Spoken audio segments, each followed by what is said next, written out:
To have you all here today. Thank you. Okay, so I was just going to get started with a question for Jonathan. Could you tell us a little bit about the first time? I know you seem to be an owl person. Would I be appropriate in saying that? Okay, so we would love to hear a little bit about the first time you saw a Blackstone's fish owl. Could you tell us a little bit about that and how you came to the decision to dedicate so much of your time working towards their restoration? Okay, thanks. I could talk for a long time about that, so I'll try to be as concise as possible. So I first heard about this bird in, I would guess, 1995. Again, long story, but my family was in Russia. I saw this bird in a book. I was a fledgling bird watcher. I saw grainy black and white photographs of the species, and it was like this mythical creature, or like one of these things like you're never ever going to actually see in real life. And then years later, in the year 2000, I was in the Peace Corps in the Russian Far East, and kind of close to a village dump, I saw one of these birds. I didn't believe it was actually a Blacken's fish-owl at the time because they've become again so almost not real in my mind. And it turned out it was probably a young male and dispersing, looking for a mate. So in the middle of the day, he's out there sort of hooting, going from tree to tree, and letting me kind of get close enough, get good looks at it. I had a 35 millimeter camera, so I took some photos. It was only after I got those photos developed weeks later that I was sure that it was a fish owl. And then later, when I was looking for a PhD project, I realized, I was looking, I did a master's with songbirds and the Russian birds, and I wanted to do a PhD that real conservation impact. And I knew that fish owls were imperiled, and I hadn't seen that one in 2000. So by 2005, when I was researching a project, I would not have thought I could ever study these things to catch them, because seeing one made it real, and that made it something that I could actually study. Thank you. Okay. So then I was just gonna, I guess you could, Heather and Ashley both share a little bit about what got you into the path you're on, Ashley, especially with what prompted you to make the switch from more journalism to writing, more creative writing. And then Heather, I know you, so much of you've said that early education is kind of treats pollinators as pests. How did you make that switch from thinking of them in this way as pests to more of a turning point to break free from that and start using native plants in your garden? And could you guys talk a little bit about that as well, how you got into what you're doing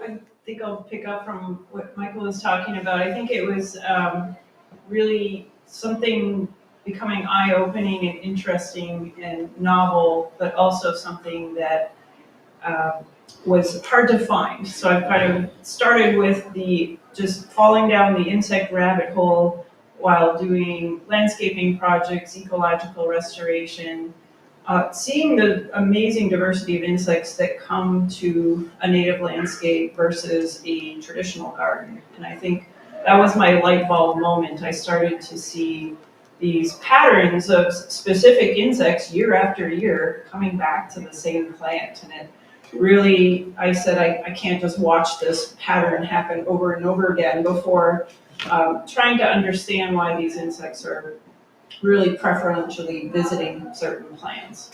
And that really, I guess, is where I fell down the rabbit hole.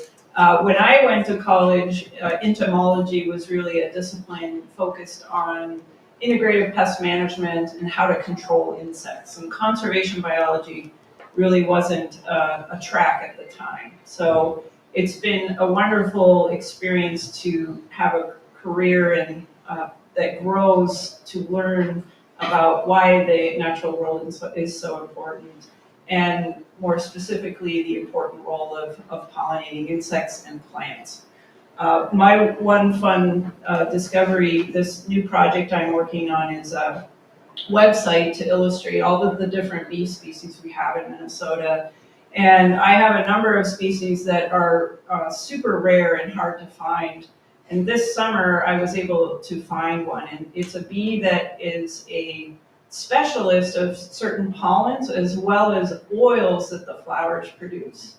And after 15 years of looking for this bee, I finally went to the right prairie at the right time, at the right day, the right weather, and was able to photograph this amazing bee doing her work, visiting some of our native loosestrife flowers. So I think it's all of those experiences just keep you wanting to get out of bed every morning, get outside, because in the pollinator world, there's always something to discover that's new every day. I guess trying to pivot to journalism, I'm not sure about the transition here, but I am the daughter of a rather prominent local journalist, and being the oldest daughter, I wanted to be a journalist too. Turns out I'm an introvert, and journalism is very difficult for introverts. I gave it my best shot, so I worked as a journalist for several years, and my first book actually was Red River Rising, The Anatomy of a Flood and the Survival of an American City, which is about the flooding in Grand Forks, North Dakota. It's a bit of an immersion journalism technique, and I got through it. I white knuckled my way through it, but I did find that interviewing people in distress was really difficult for me.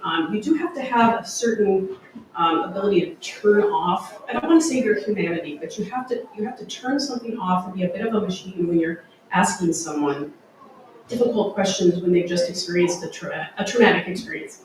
However, one thing my father did teach me was that instead of being self-conscious, focus on the fact that they actually want to tell their story. They want to be heard. You know, people say, get that camera out of my face. That's a different story.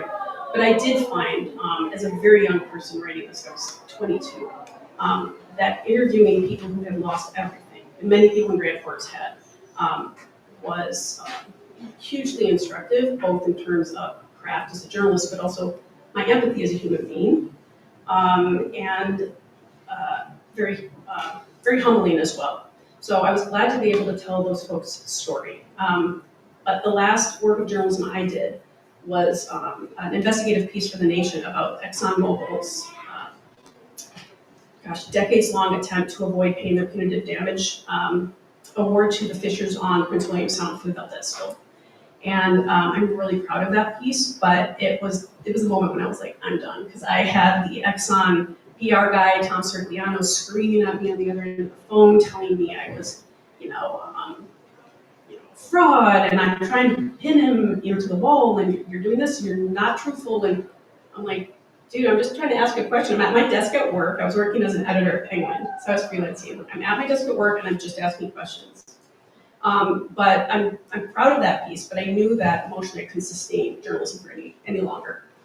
But I still wanted to tell stories, and fiction was, where I pivoted to. And because all of my journalistic work was environmental, catastrophe crisis journalism, that was sort of where I focused my energies. So all of my fictional work really takes place at the intersection between, humanity, extreme environments, and sometimes catastrophe as well. So thank you. Okay, I kind of wanted to, each of your books, or you have many books, but one factor I've seen that's kind of common throughout all of them is talking a little bit about the relationship between nature, or between creatures and people, and actually just a little more about like people, between people after like a natural crisis. But I was hoping all of you could just talk a little bit about like what inspired you, / what have you been, like, what have you tried to communicate when you're bringing this, like, talking about this connection between nature and people, and like this kind of coexistence that we're striving for? I was just hoping you could talk a little bit about that. Okay, I'll start. First, I do want to add that I have a second book out, Beyond the Owl One, that's actually downstairs. It's not supposed to be out for a couple weeks, but the Thinking Spot for some reason got their box early, they're able to sell them. And so that book is about tigers. It's called Tigers Between Empires. And I think in both my Owl book and the Tiger book, I'm trying to show the value and necessity of collaboration. People from different backgrounds, from different countries, different politics, actually finding the one thing they have in common, which could be nature, could be more specific, could be owls, could be tigers, and kind of ignoring the noise and getting down to the work of actually making things happen. And it's in the Owl book, it's very much in the Tiger book. It's not just Americans and Russians in the Tiger book, but it involves the Chinese.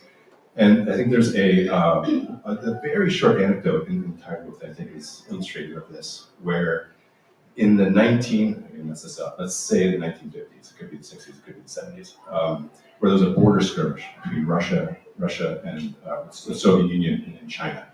There's this little island in the middle of a river. It was a border, it was a territorial conflict. Hundreds of people died. A museum in Beijing still has a Soviet tank from the skirmish. And just a few years ago, there's no way that there would ever be any cooperation there, right? You would think that a couple of decades ago. A few years ago, a protected area was created that kind of links tiger habitat on the Russia side with tiger habitat on the China side. And it's showing that they recognize the value of not just protecting tiger habitat on one side of the border, but trying to protect the whole. So that for me is what I try to communicate in both my books.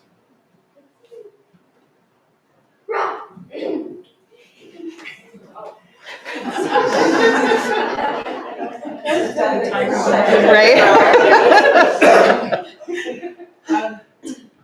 So conceptually, to think about the human relationship with land and nature, I think we often think that the only way that we can conserve nature is if we put it aside and keep people out. And through my own ecological journey for the last 20 years, I spent a lot of my non-work time doing ecological restoration. And one of the main things that's really been reinforced for me in doing that work is that humans cannot be apart from nature. We actually need humans to be stewarding nature, to be part of that process in order to create high quality habitats for both our common and also our rare and endangered species. So I think we need to change what I kind of call that colonial paradigm of that it's this space somewhere else that we're setting aside, but our North American ecological history has always had some element of human stewardship of the land. And when we lose these relationships with the land, that's when we feel and act that we are not a part of nature. That's very well said. That is something that I write about in my collection, Huntington's and Temporary Locations, which is the climate fiction. And a thread that goes throughout that book is a term that probably people in this room are familiar with called solastalgia. For those who don't know, it's a term coined by environmental philosopher Glenn Albrecht, Australian brilliant mind. And it's not a medical term, but it is a term that describes the unique emotional state we find ourselves in when the environment around us is degraded. And the best way I've ever heard it described was homesickness for a home that is not yet lost. And so I consider myself a solastalgic. And sort of ties into what you're saying is that we're not separate from nature. We are nature. We don't, we try to control nature, but we don't. It's very interesting to see, it's terrifying to see as well, these sort of climate change magnified natural disasters occurring, and just, the best, laid plans of mice and men. It's like, well, we'll keep building on the Florida coast. It's like, well, no, you won't. I mean, you can keep rebuilding, but, I'm stronger than you. And so I think that idea of working with nature, that seems like a given to me, and it is so hubristic of our leaders to think that we somehow have a way to control how this world responds to us and on our impacts. But what I'm most interested in is the way that humans are responding. I mentioned everyday people. everyday, good, decent people who have backyards, who have parks that they love, have favorite trees that they see maybe being infested by pests that maybe weren't here 10, 20 years ago, and what feeling that evokes. So I'm the type of person who, when a tree is cut down, I feel it so deeply. And since publishing my short story collection, I realized I am so far from the only one who feels that way. That people can remember back in childhood trees that were cut down on, say, neighboring lots, and how that made them feel. So when I hear stories like that, it really is what gives me hope when we talk about where you find hope in the climate change discussion. It's that recognition among, I would say, the vast majority of human beings, that we are part of nature, that we feel those things because there's a kinship there. And I think that it's so wonderful what the work that you do with these sort of misunderstood, insects and these, invisible owls. I mean, bringing them to the attention of people who care is what gives, stuff like that gives me hope. That was beautifully said, thank you. Okay, I wanted to ask Jonathan, you have spent so much time with this species, also with your new book about tigers, the new species that are on the brink of extinction, kind of, and working towards rehabilitation and also just conserving environment. So I was wondering a little bit, this kind of leads in from what Ashley was talking about, but how do you stay hopeful and keep the passion alive around that while you're doing this work that's so hard and can feel disheartening at times? I think it ties into some of the answers that my co-panelists gave, is seeing people rediscover their connections with nature. In both fish owl habitat and in tiger habitat, there's a lot of logging going on. And the primary logging company in the area is on board with reducing the impact of their work on tigers, on fish owls.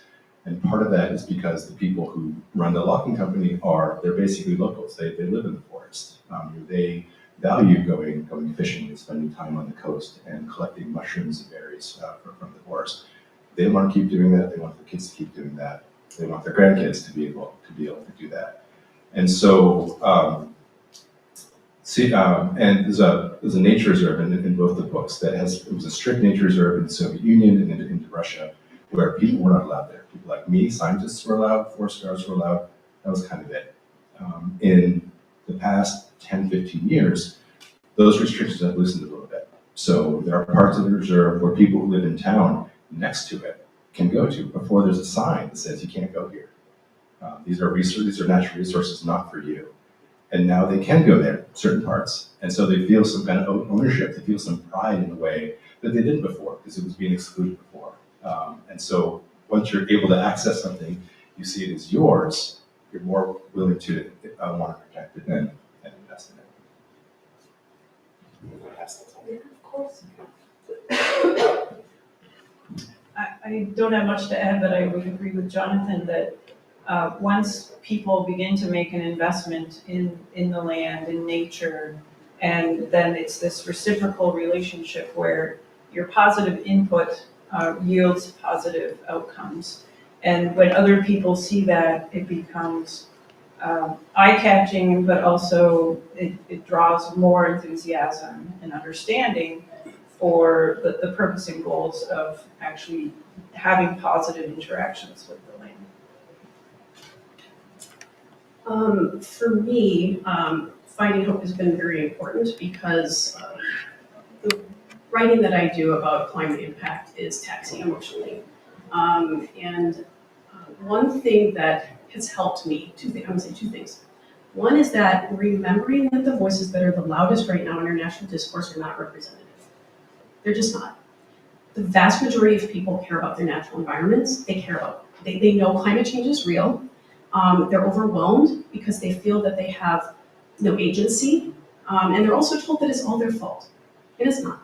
And I say this anytime I speak because I felt this way, constantly. Every time I drove my kids to soccer practice, I'm complicit. I'm doing this to the world.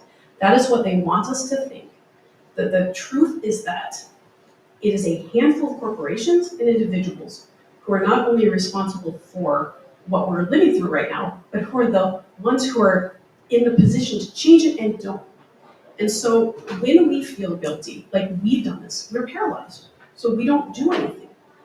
When that burden is lifted from us, we're more likely to be able to think of ways that we can change things from the inside out, or in smaller ways, like writing books or doing research and bringing people into natural spaces where they've once been excluded to create that connection. The other thing that helps me is getting outside and literally planting something, caring for something, watering something. And I know it sounds simple, but I finished my book, this recent book, and I was having mental health problems because I realized that the writing of that book was helping me process.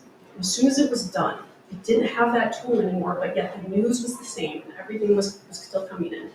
I live on a property of about a little over 1.5 acres.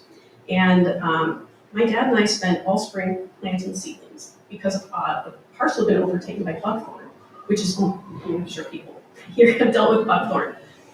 But I found that using my hands and planting a helpless seedling and preparing the ground and watering it and visiting it every day and talking to it, and I don't think of this room, that makes me sound insane. Other people might think that.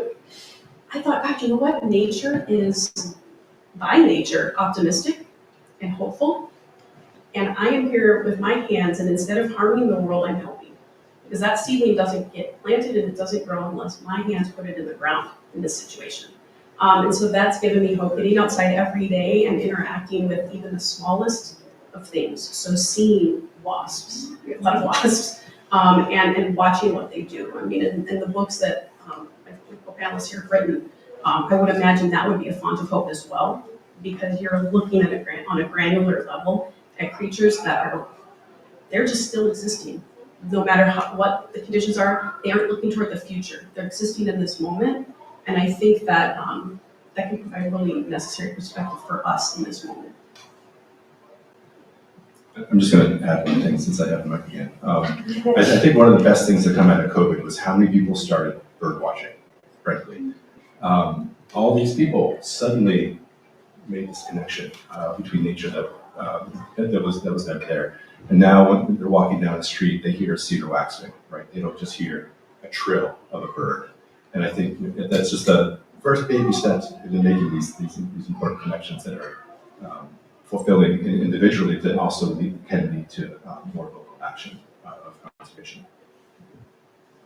Yeah, so this kind of transition from that into my next topic/question.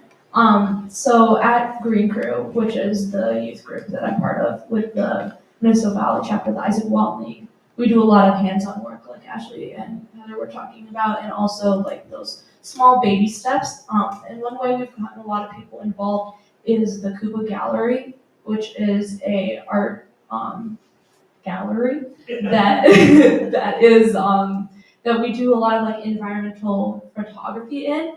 And Heather, you've had work in the Kuba Gallery before, and so I was hoping to just ask a little bit about you're known really like well for your books on pollinators, but I was kind of wanting to hear a little bit about how you use photography as a way to like as a form of storytelling that isn't, sometimes photography isn't thought of it in that way, but I think it really is a way for us to tell stories. So I just kind of wanted to hear a little bit how you got into that, as well as writing. How do you use that in conversation with your writing?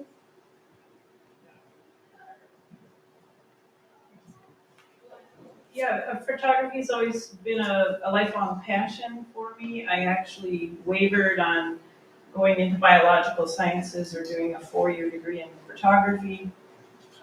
Worked in a dark room when I was 14 and 15 in high school.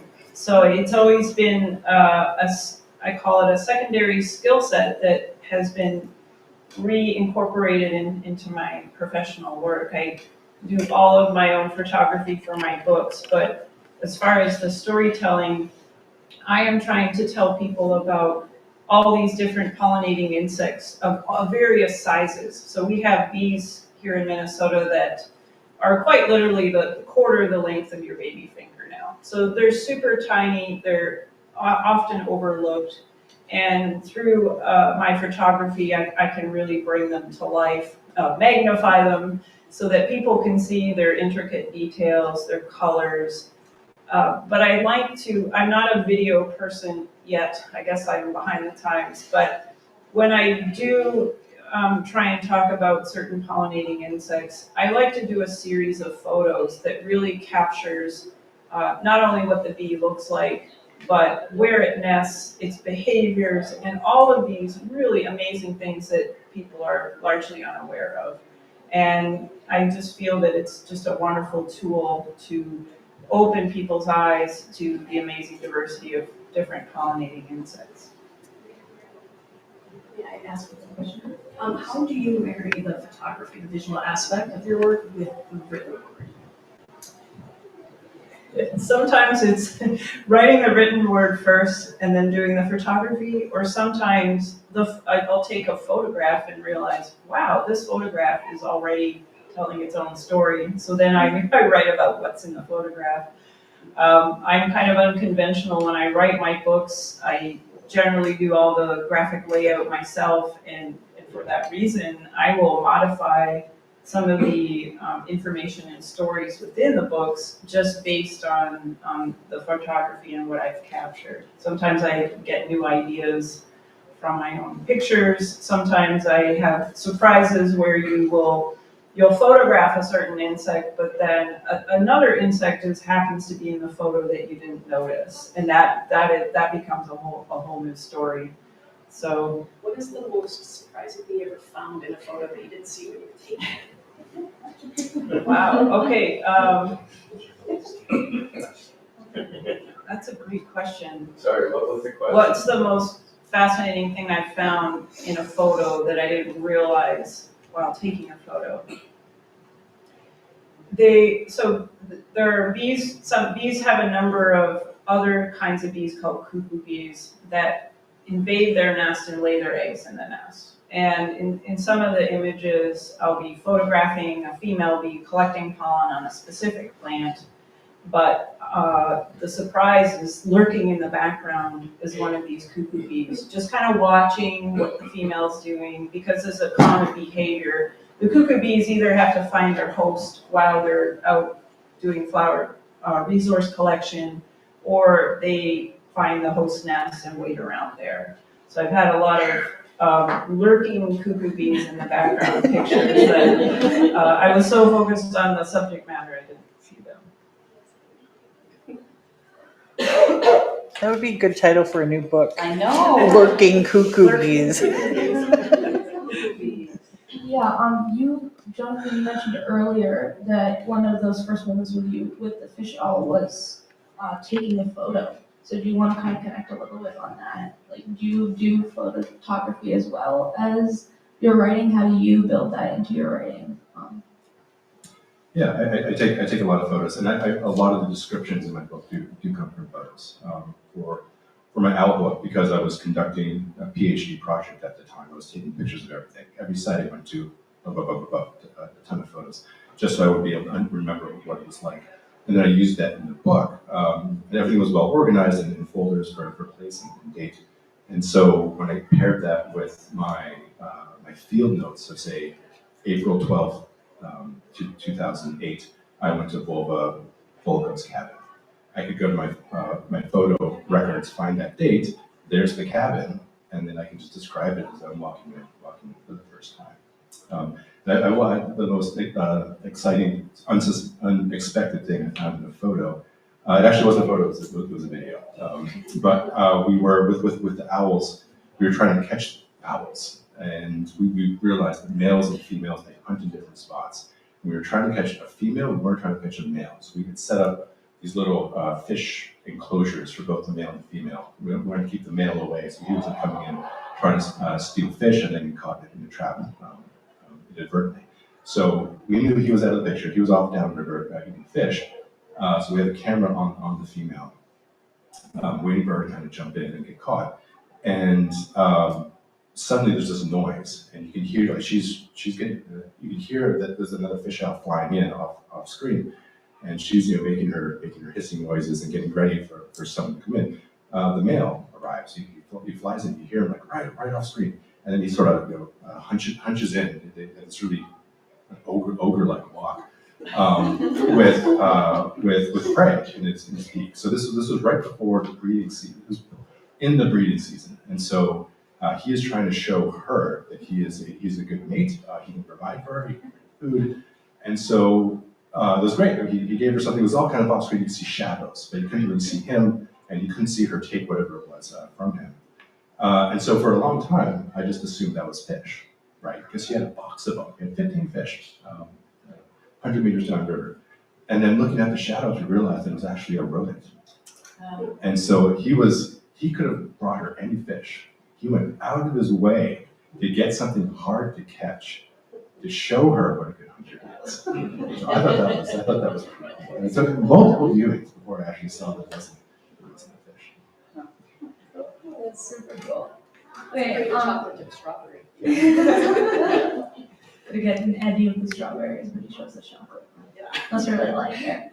Okay, I just had a quick question for Ashley, which was, you've made a point of making all of your like science fiction writing very much based in science and very scientifically accurate. So I just wanted to ask you to talk a little bit about how you do that. I just think it's so cool. So I just wanted to kind of like how you build that in and how you use that to convey your story. Kind of. Sure. I probably should say for anybody who's a true science fiction fan here, I'm not really a science fiction writer. You'd be very disappointed. I have a lot of science fiction writer friends, and they're wonderful, and they're so open to like the weirdest stuff. I wrote a story for this collection about it was a retelling of Benito Cereno by Herman Melville, and it includes talking polar bears.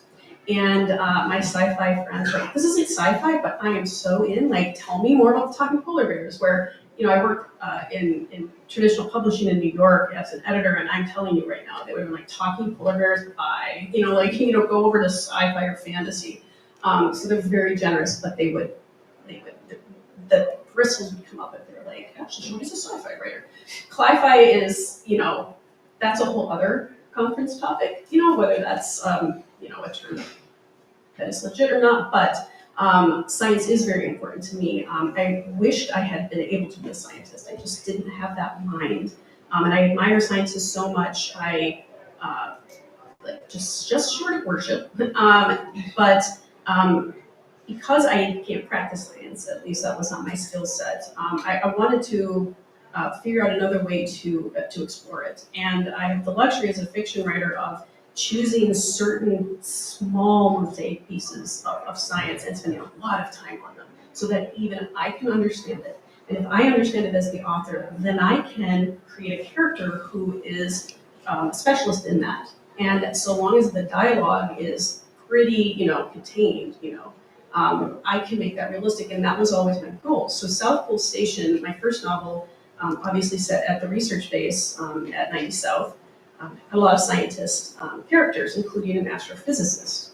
And so I got to spend 4 years, studying very small slices of, theories on the beginnings of the universe. That was his specialty, and got to a point where I was able to write a character who was convincingly an astrophysicist.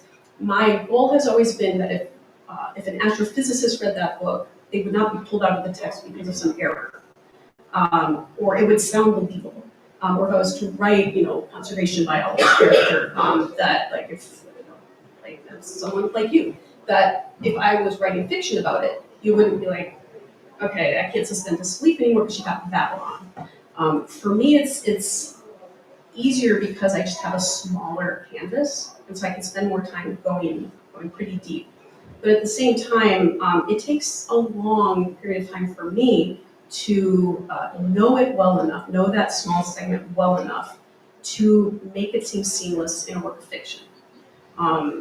And it can be a delicate dance because you don't want to seem discursive at all in the text. You don't want a character lecturing. That is easy to do it. Well, I did do it in all my early drafts. And I'm like, okay, boring. This is boring. No one wants to hear this. So one of the things I like to do most is have lay people interacting with scientists. And scientists sort of trying to explain things. And then lay people asking really challenging questions. There's the South Pole Station is set in the early 2000s. Right in the middle of the initial climate denial stuff. And there's a climate scientist down there, and there's a climate denialist down there as well. And this cook who works in the kitchen says, I don't want climate change to be true. I don't want it to be a thing that's happening. The climate denialist said, well, it's not. It's all hoax. And the climate scientists say, well, it's not a hoax. We actually do that research here, and I can show you. And I just thought that's a really interesting conversation because I don't want climate change to be true either. You can imagine why it would be more attractive to the person who says it's not happening.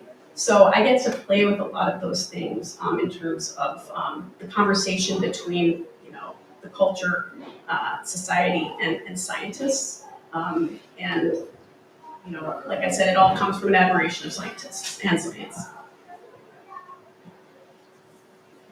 Okay, I want to make sure we have time for some Q&A.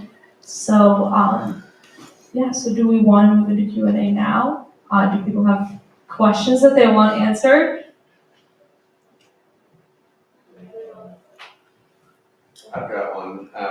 So it came up the theme of the separation that we perceive of us in nature.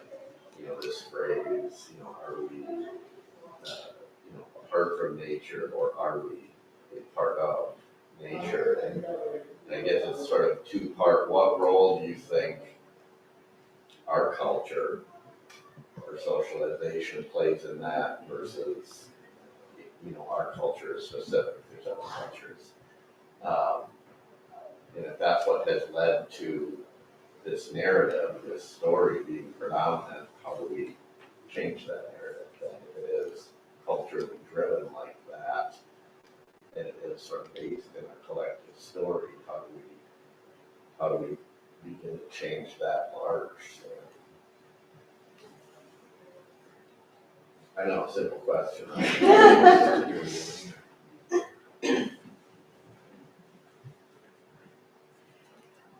That's a multifaceted question. So I'm going to talk maybe just from my own personal experience and perspective. I think many of us are from a Christian background, and that is a religion that has taught dominance over nature. But now I see a lot of inspiration from places of worship that they are now talking about taking care of God's creation. So there's been a real societal shift away from that dominance of humans over nature to this responsibility to be caring for nature and to be part of nature. I think we are in a political period as well where we have a lot of push and pull between different individual interests. We have people who are fighting or advocating for a community-based way of living, a community-based approach to things. And then we have people on the other end of the spectrum that are interested in serving themselves and not maybe perhaps fully aware of how their actions impact the rest of the community. And that's the case for everybody. So I'm trying to, I guess, from a personal level, being someone who really cares about nature and about the natural world, is to try and understand the people that it's not on their radar whatsoever, and how can we connect with those people and meet them where they are, to basically bring them into the fold, to really feel inspired by what you get from being part of nature rather than being apart from it. I think a recognition that any consumer culture and a consumption-based economic system, especially capitalism on steroids, has a vested interest in making you think that we're not part of nature because it consumes nature. I find that just recognition of that alone can be really helpful, because once you see that, you kind of get outside of the box that we're in. It feels very empowering, and then you kind of want to share that message, find other people who feel that way, tell people who don't realize that, that that's the state of the situation, and also realizing, and this is going to sound very facile, but that the United States is not the world. So I went to Amsterdam a few years ago, and just in a state of just, the world's going to hell, climate-wise, nothing we can do is going to change anything. Living in this, Minnesota, we're a little bit, spoiled because we do actually address some things, but just speaking nationally, we're not doing anything. You get to Amsterdam, and it's just a different story. They are aggressive about adaptive technologies. They're aggressive about, addressing like mitigation stuff as well, but also preventative stuff. It's top of mind, just culturally. And in that moment, as naive as I was at my advanced age, I just said to myself, oh my God, the world is not the United States. And the world is moving, they're moving on. They are addressing this. We're not. They are. And so that gave me some hope to say, like, hey, you know what? I have to remember every time I feel like it all is lost. That I feel that way because we're being made to feel that way in this country. And doomerism is a whole other conference topic because they want us to feel that way. Just having that perspective is a way to change the conversation. And then I would also say platforming scientists and coming to events like this. The fact that you're here is how we change the message. And maybe the next time you come to a conference like this, you bring 5 people with you, and then they're changed. So conversations, finding like-minded people, talking to people who are willing, who have an open mind, maybe aren't where you are yet, but are willing to talk, and then listening to scientists. That would be my answer. That's a good answer. So I think most of my experiences that I write about is not U.S. culture, so I'm going to answer this through the Russian and Chinese cultures. And I'm going to give an example from the Tiger book, and I hope it makes sense because I go all the way back to the 1850s here. Amur tigers they're also called Siberian tigers, but there are no tigers in Siberia. They live in the Amur River Basin, and this was once all Chinese territory. And then by 1860, the border, Russia-China border, was formed by the Amur, and it basically cut tiger habitat in half, Amur tiger habitat, which is why the book is Tigers Between Empires. And then the fates of these tigers really varied depending on which side of the border they happened to live on. Right when the border was created, the Chinese sent a bunch of settlers into the area to kind of firm up the border. The Russians did the same on the north on their side. And on the Russian side, it was all these hunters coming in.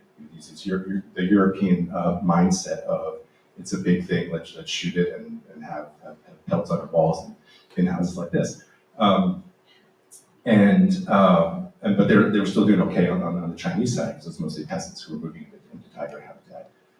And by the 1940s, the Russians had started to set up nature reserves. They realized that they were down to 20 or 30 tigers total in Russia. So they enacted these laws to first prevent hunting, then prevent capture of cubs for zoos and circuses.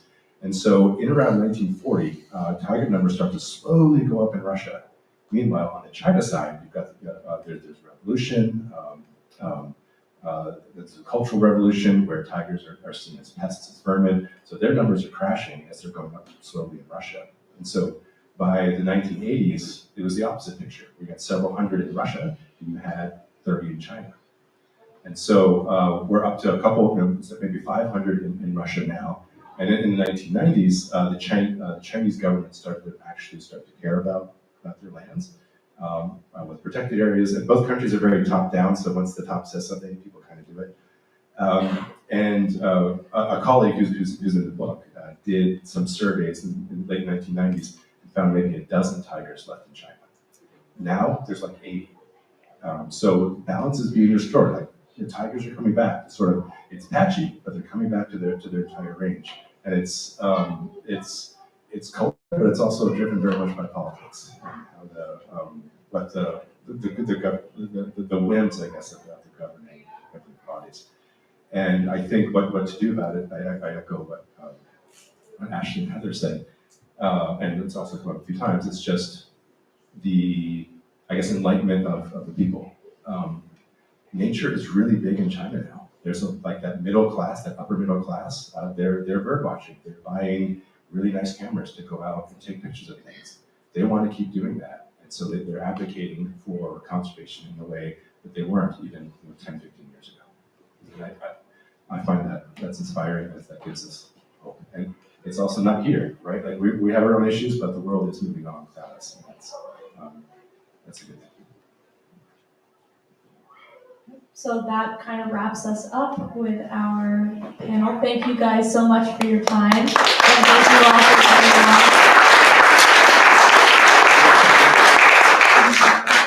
out. If anyone wants to talk with the authors, they're going to be downstairs signing books. So you can just follow them right out this way. Thank you.